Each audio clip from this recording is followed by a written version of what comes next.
참 예수님, 네, 이번 주부터 계속 탈출기의 말씀이 쭉 나오고 있습니다. 월요일 날의 탈출기 말씀을 보면 이 요셉이 이제 새로운 파라오에게 박해를 당하는 그런 내용들이 나오게 되고, 그리고 어제 탈출기 내용을 보면 이 모세의 탄생에 관련된 내용이 나오고 있습니다. 그리고 오늘 탈출기의 내용은 이 모세가 미디안의 사제인 장인 이트로에게 가서 지내고 있는 모습을 보이게 되는데, 어제와 오늘 이 탈출기 내용 사이에 우리가 항상 좀 떠올려야 되는 것은 모세가 누구를 죽였다, 이집트인을 죽였다라고 하는 사실입니다. 이 모세라고 하는 인물은 이 파라오의 공주에게, 딸에게에서부터 키워진 존재죠. 그러기 때문에 아마도 이집트의 그런 왕궁의 교육들을 받았을 겁니다. 그리고 아마도 다른 히브리인들과는 다르게 상대적으로 부유한 상황에 놓여 있었을 것이고, 그리고 그 부유함과 자신이 누리는 것들이 아마도 아니라고 하겠지만 자신의 것이다 라고 느끼는 부분들도 많이 있었을 겁니다. 그래서 아마도 이런 생각을 가지지 않았을까 생각이 되어요. 무슨 생각이냐, 내가 하려고 하면 할 수 있지 라고 하는 그런 어떤 오만한 모습을 지니지 않았을까. 왜냐하면 우리가 알고 있듯이 이집트인과 히브리인의 그 싸움 안에서 이 모세가 보였던 모습은 어떤 뭐 대화로 중재하고 이러한 모습이 아니라 굉장히 폭력적인 모습을 보이게 되죠.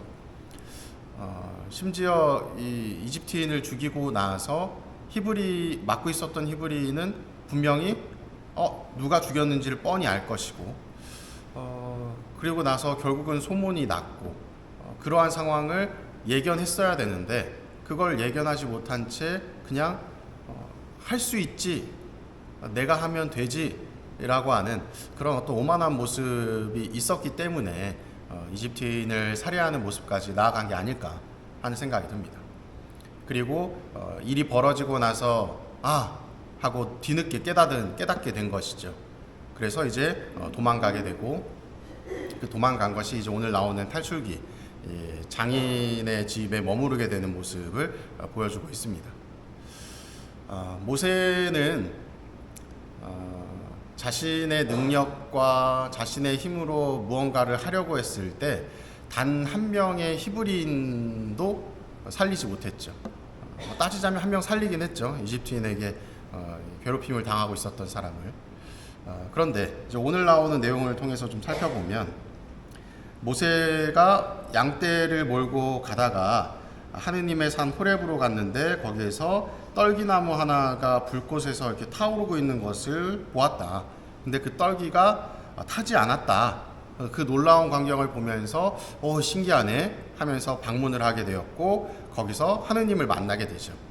그리고 이곳은 거룩한 곳이니 신을 벗어라 라는 이야기를 하게 되고, 고개를 조아리고 신을 벗고 그곳에서 하느님을 만나게 됩니다. 모세뿐만 아니라 이 야훼 하느님을 믿고 있었던 인물들은 하느님을 마주하면 어떻게 된다고 생각을 했었죠? 죽는다. 왜냐하면 내가 죄인이기 때문에, 내가 지은 죄 때문에 내가 죽는다. 너무나 거룩하신 존재 앞에 죄인인 내가 앞에 서게 되면 그 죄 때문에 죽게 된다 라고 하는 생각을 가지고 있었고, 모세는 어땠을까요? 모세는 선인이었을까요? 죄인이었을까요? 죄인이었겠죠. 살인을 했잖아요. 그렇기 때문에 하느님 앞에 나아갔을 때에도 당당할 수가 없었던 겁니다. 고개를 조아리고 신을 벗고 그분 앞에 엎드려서 두려움에 떨었던 것이죠. 본인이 얼마나 큰 잘못을 했는지를 너무나도 잘 알고 있었던 겁니다. 그런데 하느님께서는 그러한 그에게 명을 하시죠. 이제 이 히브리인들을 내가 구하려고 한다. 그러니 너는 가라 라고 하는 명을 받습니다. 이전에는 모세가 스스로의 힘으로 이 히브리인을 도우려고 했을 때, 그때에는 오히려 단 한 명의 사람 혹은 다른 사람들이 이 모세를 질타하는 모습들을 보였는데, 이제는 하느님께서 하시다 보니 한 명이 아니라 수없이 많은 사람들을 구원하게 되었고, 또 사람들로부터 칭찬을 받게 되는 모습으로 탈바꿈되게 되죠. 이 안에는 모세가 하려고 했었던 것이 아니라 누가 하려고 하는 모습이 있었기 때문에, 하느님께서 움직이려고 하셨던 모습이 있었기 때문에 가능했던 겁니다. 오늘 복음 내용을 보면 지혜롭다는 자들과 슬기롭다는 자들에게는 이것을 감추시고 철부지들에게는 드러내 보이신다 라고 이야기를 합니다. 그리고 뒤에 나오는 내용, 아버지 외에는 아무도 아들을 알지 못한다. 또 아들 외에는, 그리고 그가 예수님이, 이 아들이 아버지를 드러내 보여주려는 사람 외에는 아무도 아버지를 알지 못한다 라고 이야기를 합니다. 오늘 독서의 내용으로 살펴보아서 오늘 복음의 내용을 좀 살펴본다면, 슬기롭고 지혜롭다라고 하는 자들은 어떤 자들일까? 자신의 능력을 과하게 믿는 사람들, 과신하는 사람들이겠죠. 내가 하면 되지. 내가 이렇게 저렇게 해서 구상해서 계획하고 이렇게 진행시키면 될 거야 라고 하는 스스로에 대한 믿음, 거기에 빠져 있는 사람들이 지혜롭고 슬기롭다는 자들이 아닌가. 하지만 그와 반대로 철부지라함은 나의 어떤 오만한 모습이 아니라 무엇이든지 다 받아들일 수 있는 사람, 낮아질 대로 낮아진 상태인 사람, 그러한 부분을 표현하고 있는 것이 아닌가 하는 생각이 듭니다. 어떤 이야기가 있는데, 이 수도회에서 어떤 수사님이 이 선배 수사님에게 면담을 신청을 합니다. 저는 열심히 기도하고 뭘 하려고 해도 뭔가 채워지지 않는 그런 갈증이 있습니다. 어떻게 해야 될지 모르겠습니다 라고 질문을 해요. 그랬더니 선배 수사님이 차를 좋아하셨는지 차를 탁탁 꺼내셔갖고 차를 착 우려서 잔에다가 이제 차를 이렇게 따라주는 거죠. 탁 받고 있었어요. 근데 이 차를 따르는 게 멈췄을까요? 안 멈췄을까요? 안 멈췄던 거예요.